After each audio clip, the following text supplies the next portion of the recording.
Iran has been a threat to the United States and the free world for 47 years. Chants of death to America, targeting our people, killing Americans, lying and blackmailing their way toward a nuclear weapon, so they thought. No longer. Not on our watch. Other presidents marked time and kicked the can down the road. President Trump made history. From the strike that took out Qasem Soleimani, to tearing up the disastrous Obama-Iran deal, to the precision campaign that obliterated Iran's nuclear sites in Operation Midnight Hammer, to the decisive military victory we just achieved in Operation Epic Fury.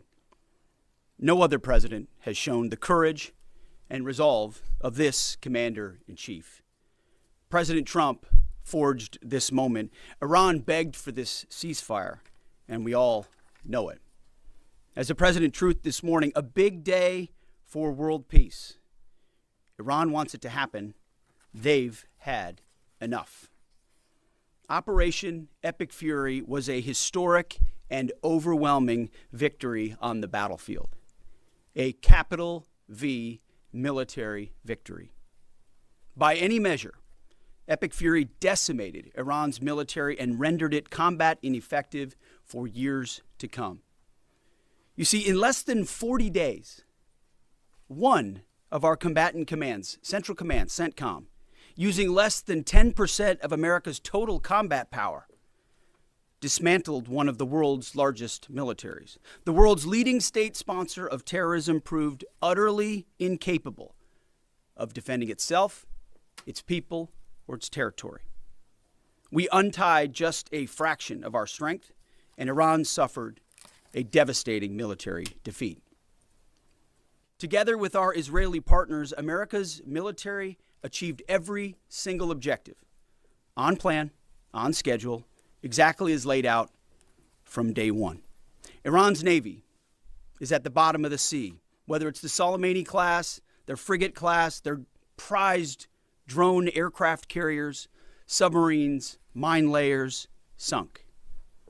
Iran's Air Force has been wiped out. Iran no longer has an air defense, any sort of a comprehensive air defense system. We own their skies. Their missile program is functionally destroyed. Launchers, production facilities, and existing stockpiles depleted and decimated. And almost completely ineffective. Iran shot hundreds and hundreds of missiles and one-way attack drones at our aircraft carrier. They were obsessed with it, and they never got even close. Every single one of those shots easily shot down miles and miles away from the Abe Lincoln. They were blowing ammo into Fantasyland. Contrast that with, most significantly, in last night's wave of more than 800 strikes, we finished completely destroying Iran's defense industrial base, a core pillar of our mission objective. What little they have left buried in bunkers is all they will have. They can still shoot, we know that. Their command and control is so decimated they can't really talk and coordinate, so they still may shoot here and there, but that would be very, very unwise. But they can no longer build missiles, build rockets, build launchers, or build UAVs. Their factories have been razed to the ground, set back in historic fashion. You see, had Iran refused our terms, the next targets would have been their power plants, their bridges, and oil and energy infrastructure. Targets they could not defend and could not realistically rebuild. It would have taken them decades, and we were locked and loaded. They couldn't defend against it. President Trump had the power to cripple Iran's entire economy in minutes, but he chose mercy. He spared those targets because Iran accepted the ceasefire under overwhelming pressure. The new Iranian regime understood that a deal was far better than the fate that awaited them.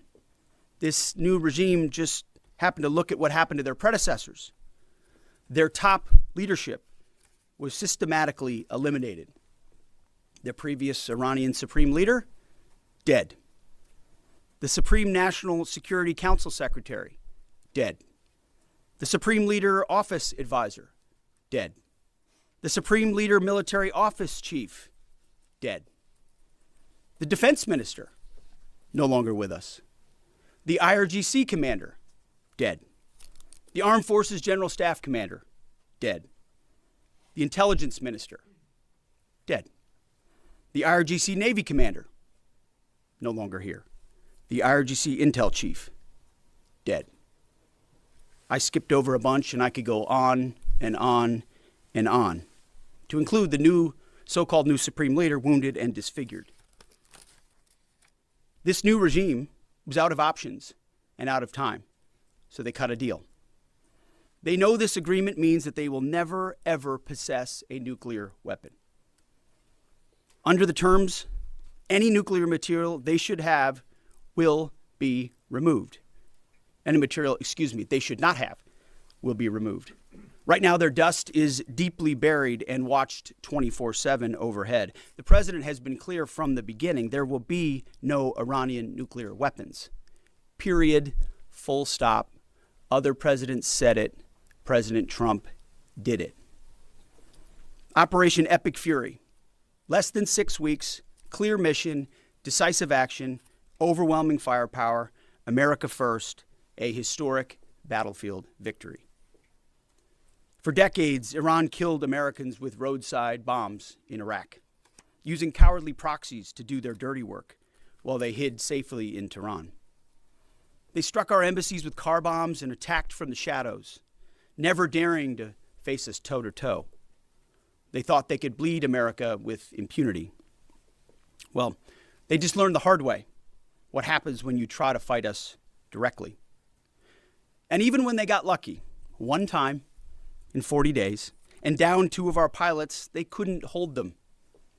In a daring 14-hour rescue operation, 7 hours in daylight and 7 hours of night, both pilots were recovered safely. Not once, but twice. A daylight thunder run right up the middle of their country. Boots on the ground. A midnight raid right up the middle of their country. Boots on the ground. 0 American casualties. The Iranians humiliated and demoralized. We control their fate, not the other way around. That's why they came to the table. Iran's defeat is America's retribution for every American lost to Iranian terror, especially those brave troops killed by Iranian-made roadside bombs in Iraq that my generation knows so well, and for the suffering their regime has inflicted around the world. Now we have a chance at real peace and a real deal. The War Department, for now, has done its part. We stand ready in the background to ensure Iran upholds every reasonable term.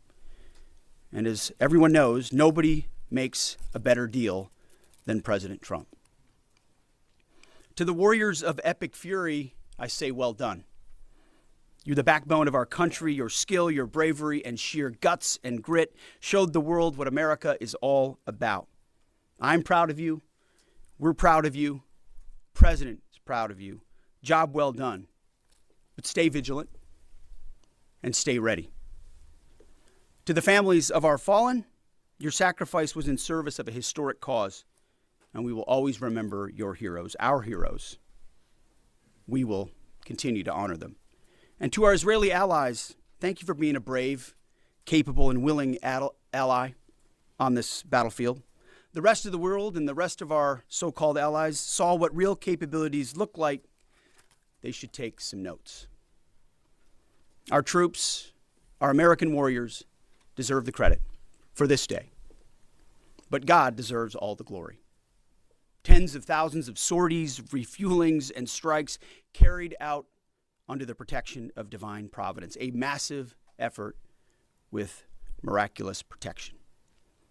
Dude 44 Bravo spoke for all of us. God is good. The chairman will now provide an even deeper military detail on the historic success of Operation Epic Fury. Mr. Chairman. Thank you, Mr. Secretary, and good morning, ladies and gentlemen. Thanks for being here. I want to start this morning by honoring the 13 members of our American Joint Force who were killed in action thus far during this operation.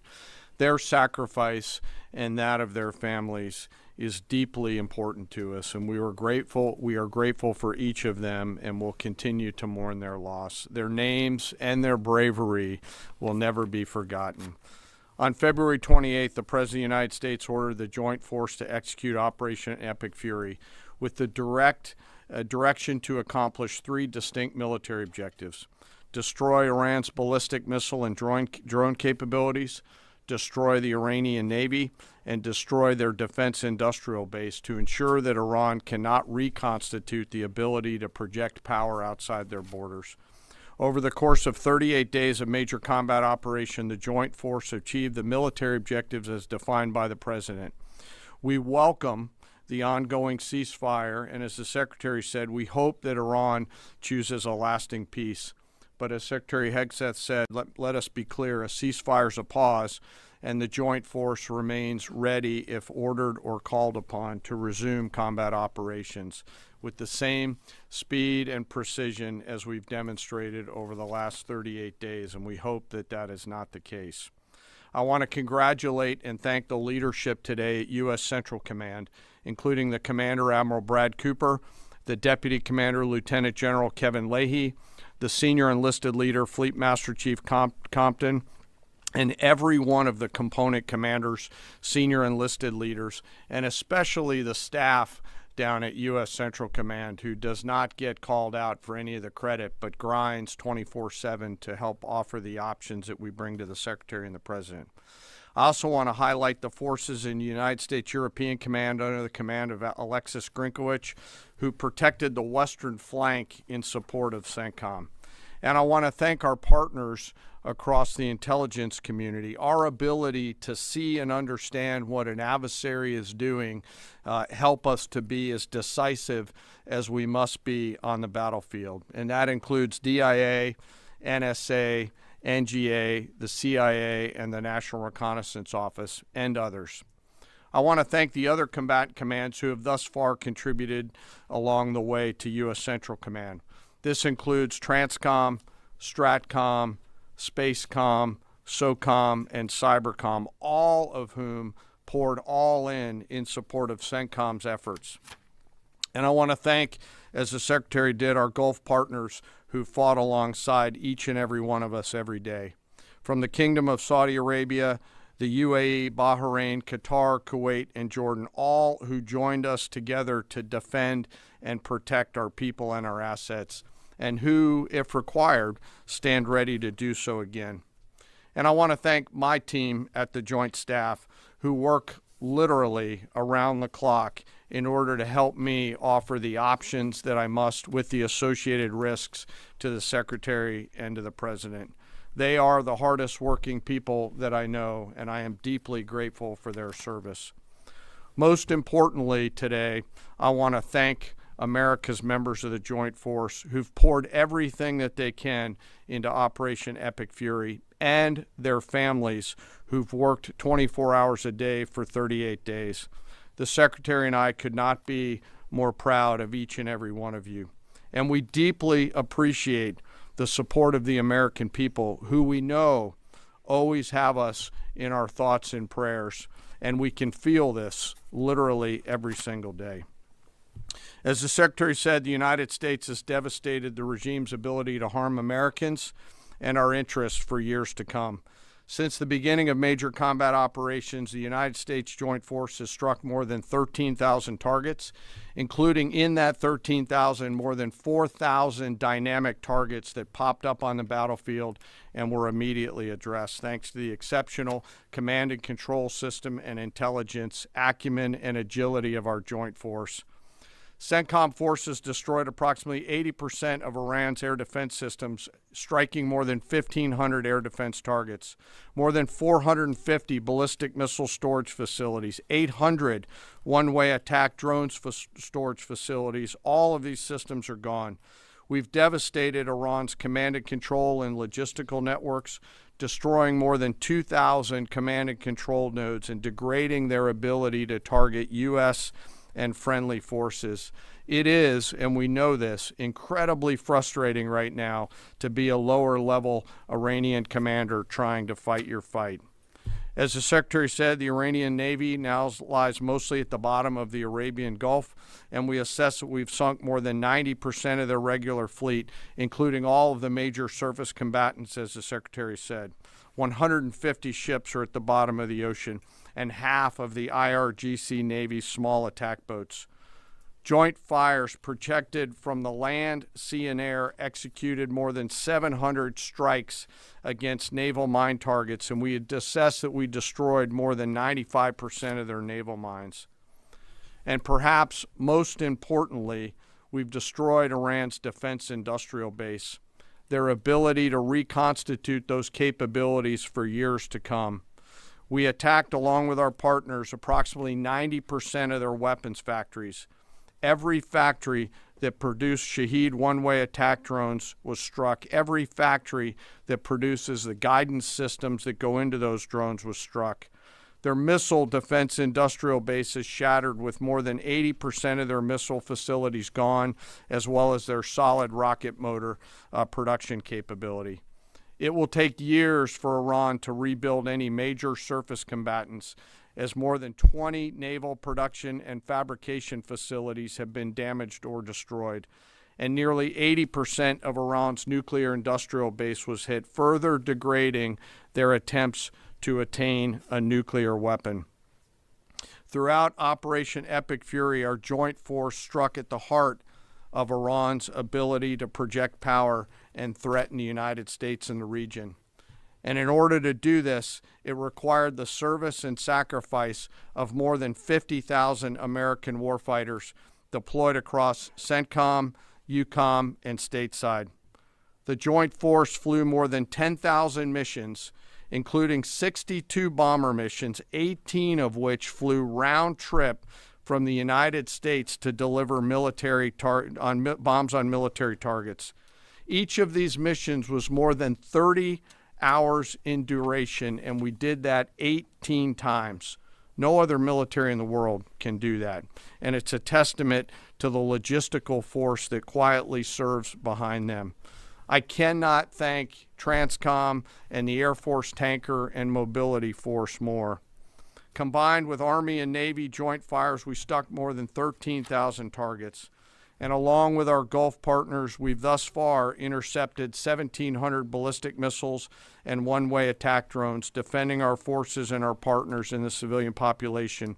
And we remain ready to do so should the need arise. Along the way, we consume more than 6 million meals, and by my estimate, more than 950,000 gallons of coffee, 2 million energy drinks, and a lot of nicotine, but I am not saying that we have a problem. I've laid out the statistics, but it does not truly capture the nature of combat. This is gritty and unforgiving business. It's chaotic, it's hot, it's dark, it's unpredictable, and there's always unknowns. And our people proudly walked into those unknowns and continue forward. And through it all, the joint force has demonstrated the unwavering resolve that the nation demands of us. We are a mission-focused force, and our objectives always is to create the conditions for peace, and today we have, while be ready should that peace break, which we hope it is not. And we remain ready. Before I turn it back to the Secretary, I also want to quickly revisit the rescue of the Air Force fighter crew over the weekend. To give you an update, we've had, the Secretary and I have had the profound honor of speaking directly with many of the warfighters on that mission, from the downed crew that were picked up to those forces that went and got them. Hearing these stories firsthand has only deepened our appreciation for their tenacity, creativity, courage, and grit of the American Joint Force. This is a story that gets to the very heart and soul of who we are as a joint force, who we are as Americans. Selfless sacrifice in service of others. From the backseater, Dude 44 Bravo, whose pure and unadulterated joy at seeing those helicopters come into the valley to get his front seater in daylight because he knew the front seater did not have a jacket, and was so filled with heart-leaping joy at his front seater getting picked up, to the nighttime folks that went in and then got him, to the tanker forces that did the things that they had to do to give their own gas away, to the support packages, to those that went into the desert landing site not once, not twice, but 3 times as we fought through multiple contingencies. This was and is a joint force that has the guts to try, that does not quit, and who each and every day does the things that we must to dare to win. No lives were lost. We succeeded because the joint force is always at the ready. They trust each other, they trust their leaders, and they trust their training. And they remember first, foremost, and always that we do these things so that others may live, and we will never leave anyone behind. The success of Operation Fury thus far, and we hope it remains, culminates with this incredible rescue over the weekend, a direct example of the professionalism and courage of the United States military and our joint force. It's the service members on the front lines, our partners in the region, our teammates in the intelligence community, our civilian leaders in the OSW side of the house, the American workers who build the tools and weapons that we use, and the American people who back us up that help us to go do these things. I stand here humbled today, but frankly not surprised by what the Joint Force has been able to do. Their performance is fueled by a deep commitment to each other, their mission, and to our country. It is an incredible, deep honor for me to be a part of this joint force, and I'm humbled by the service and sacrifice each and every day that I am lucky enough to see. And finally, as I always do, I ask that we never forget our fallen and their families, especially those 13 fallen from Operation Epic Fury. May we always be worthy of their sacrifice and honor their legacy. And with that, sir, I'll turn it back over to you. Thank you, Mr. Chairman. We'll take a few questions. Alexandra Ingersoll, One America News. First of all, thank you to our troops. What role is our military playing in escorting vessels through the Strait of Hormuz at this point? And the president said on Truth Social that the U.S. will be hanging around to make sure everything goes well. Obviously, Mr. Secretary, you just mentioned, we know the scars from hanging around in Iraq for decades. But what does that entail in terms of our military presence at this juncture? Yeah, we'll be hanging around. We're not going anywhere. We're going to make sure Iran complies with this ceasefire, and then ultimately comes to the table and makes a deal. So we'll stay put, stay ready, stay vigilant, as the chairman laid out. Our troops are prepared to defend, prepared to go on offense, prepared to restart at a moment's notice with whatever target package would be needed in order to ensure that Iran complies. As far as the Strait, you saw the initial agreement that was struck, which is Iran's letting ships go through. So they'll be that will be happening. They will be sailing, and ultimately, as the president, I mean, we've done an incredible job militarily inside the Strait of Hormuz. What Admiral Cooper, I failed to mention Admiral Cooper's name. He's done a phenomenal job, along with everybody at AFCENT and ABCENT and ARCENT and all the components down there, laying the groundwork for Iran. Iran doesn't have the same ability to defend it the way they did before, and so as the president has pointed out to the rest of the world, we barely get any of our energy out of the Strait. Just a tiny fraction. It's time for the rest of the world to step up and ensure that that stays open after President Trump and the War Department brought Iran to the place where they are voluntarily opening it right now, as was announced last night. Yes, Jared. Thank you, Mr. Secretary, and thank you both for the update. President Trump posted on Truth Social this morning that there has been a very productive regime change in Iran, and that there will be no enrichment of uranium, and the U.S. will work with Iran to dig up and remove the deeply buried nuclear dust. So I just have two questions here. So both you, Mr. Secretary, and the President have referred to a new regime in Iran. So is this not the regime that was at war with us for 47 years? And what do we think of when we're saying that this is a new regime? What are we thinking and what are we saying there?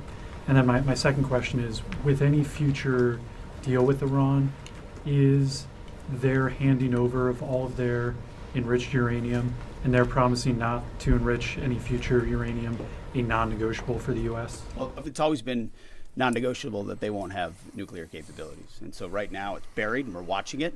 We know exactly what they have, and they know that. And they will either give it to us, which the president has laid out. They'll give it to us voluntarily. We'll get it. We'll take it out. Or if we have to do something else ourselves, like we did in Midnight Hammer or something like that, we reserve that opportunity. But what's clear, what the new Iranian regime knows, is they'll never have a nuclear weapon or the capability to get a path to one. As far as the new regime, you heard the list that I read.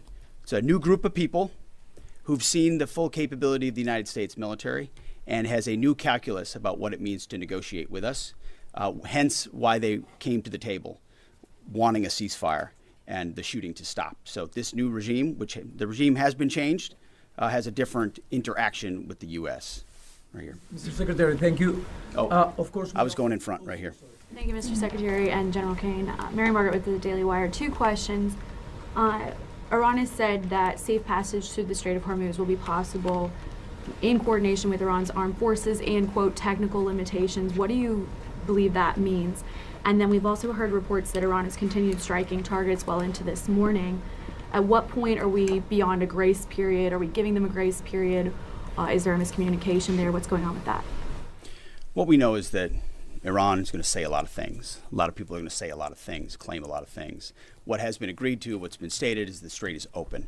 Our military is watching. I'm sure their military is watching, but commerce will flow.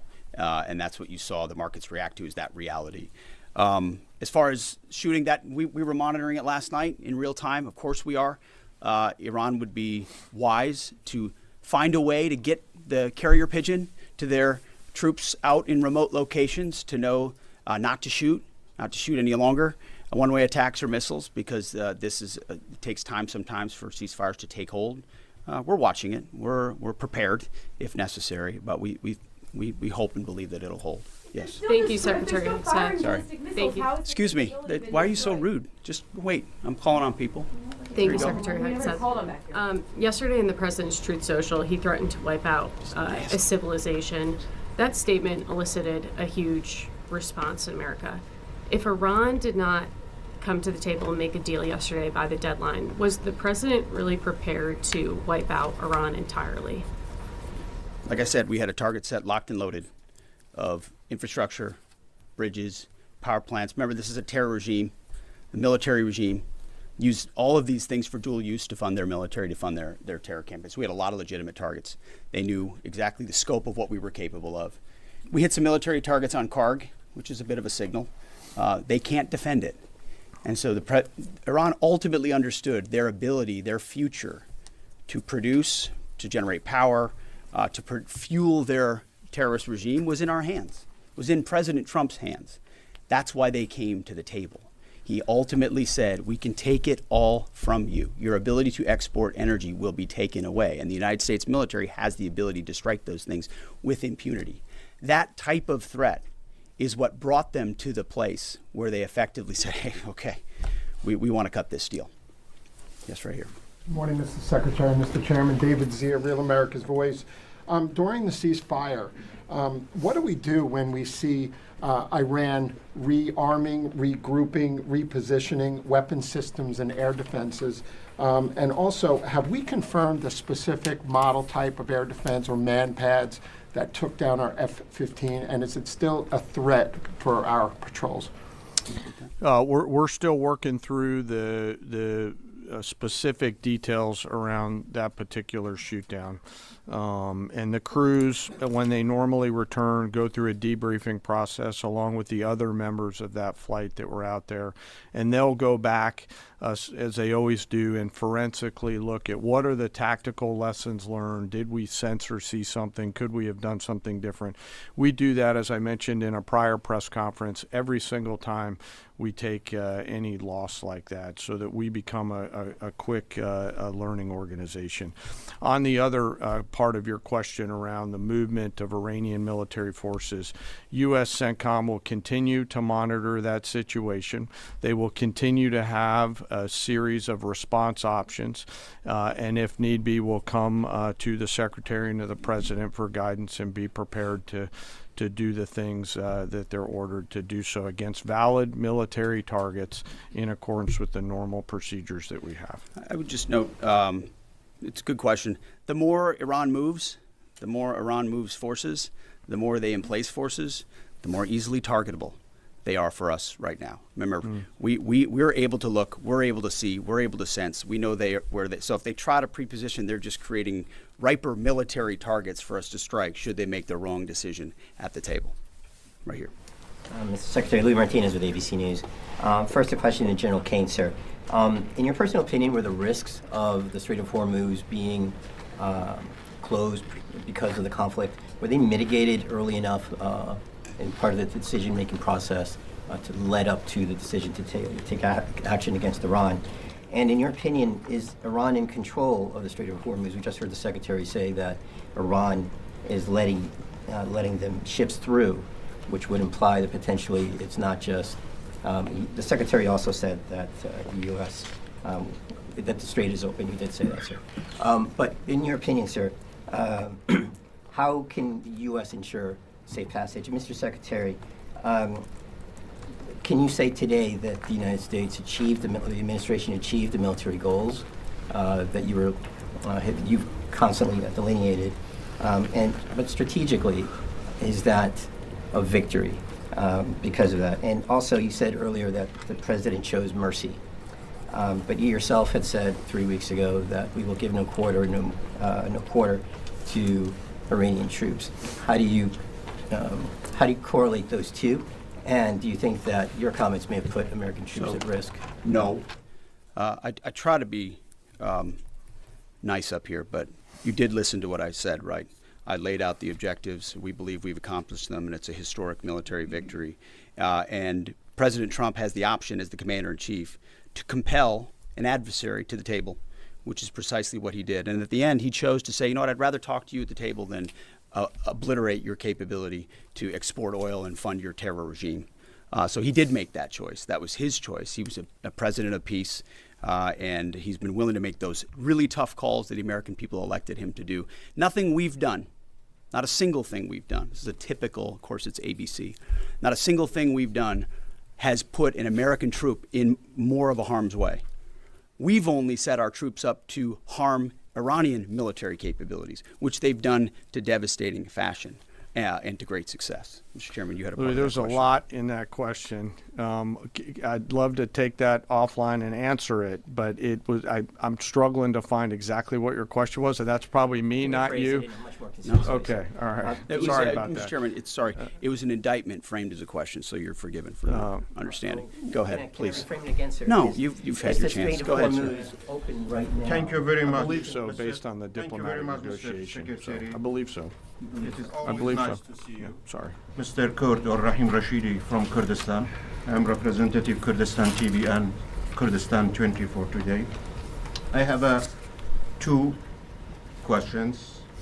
Mr. Secretary, will your forces stay in the region and continue to defend and protect your allies and take the responsibility for their security? Second question is, as you mentioned many times, that you have full control of Iran airspace. Do you still have this control or not? Well, thank you for the question. The chairman mentioned the UAE and Bahrain and Qatar, Saudi Arabia, Kuwait, who have fought shoulder to shoulder with us, especially in defense of our facilities, of our people, of their facilities, and we appreciate that. So that coordination, of course, will continue. And then when it comes to the skies over Iran, I would point to Exhibit A and Exhibit B, 7 hours in the day, 7 hours at night. If any foreign adversary had attempted to do the same over our soil, they would have no ability to do so. Will they have a system here or there? Maybe. Do they have a network, a system that's capable of defending their skies? No, they don't. It's, as the chairman laid out, that's been dismantled, degraded, and destroyed. So it's a slight distinction, but an important one. Yes, right here. Go ahead. General George in the middle of a war? Excuse me, you got a question? Go ahead. Yep. Yes, Yep. yes. Two questions actually for you. So during this time, is the president are you still encouraging civilians to rise up against the regime, or are they satisfied with this new regime change, or is this two-week period to kind of see where that leads? Also, talked about the enriched uranium going in there. Would that require special forces or other military, our service members? Who would be basically going in there and trusted to going in there to get that uranium out? Mm-hmm. Again, on the uranium, we're watching it. We know what they have, and they will give it up, and we'll get it, and we'll take it. If we have to, we can do it in any means necessary. So that's something the president is going to solve for. We already have Midnight Hammer with the place we put them in, and the reason it's in the situation where it is. The second one was about the people. Listen, I would love to see the Iranian people take advantage of this opportunity. They have been oppressed by the previous regime, and they'll have a new opportunity with this regime. That remains to be seen. That was not our objective in this effort, but they're brave people. Horrible things have been done to them by the previous regime. Tens of thousands targeted and killed and assassinated in a way the government never should. And we wish them the best, absolutely. Thank you all very much. Appreciate it.